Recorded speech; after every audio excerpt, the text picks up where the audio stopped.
vado. Se io già vado qui, dovete immaginare qua c'è l'avversario, ragazzi, mi pizzica la palla. La finta non va fatta né troppo sotto l'avversario né troppo prima, se no non ha senso perché l'avversario ha il tempo di spostarsi, ok? Ma tutto dipende da con quale velocità andate. Se andate troppo forte perdete il passo, se andate troppo piano la finta viene male. Dovete trovare la giusta velocità. Quando vado, doppio, 1, 2, 3, via.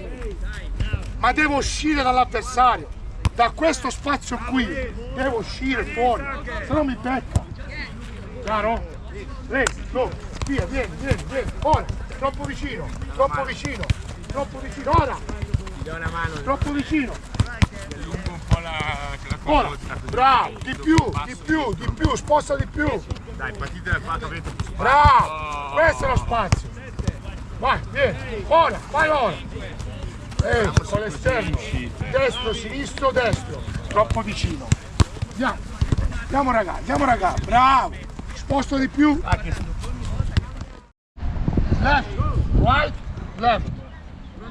Ok, destro, sinistro, scusate, sinistro, destro, sinistro, destro, sinistro.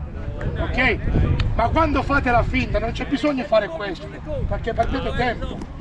La gamba sta vicina alla palla, ok? Più vicina sta la palla alle vostre gambe, più l'esecuzione è veloce.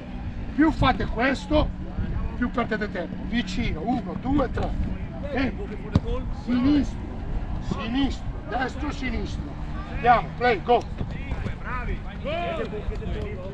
Rapido, con le gambe rapide, veloce di gambe, troppo lontano sei. Sinistro, destro, sinistro. Bravo. Sinistro, destro, sinistro. Bravo. Via.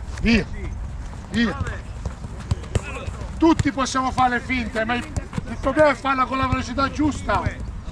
La velocità giusta. Bravo. Andiamo.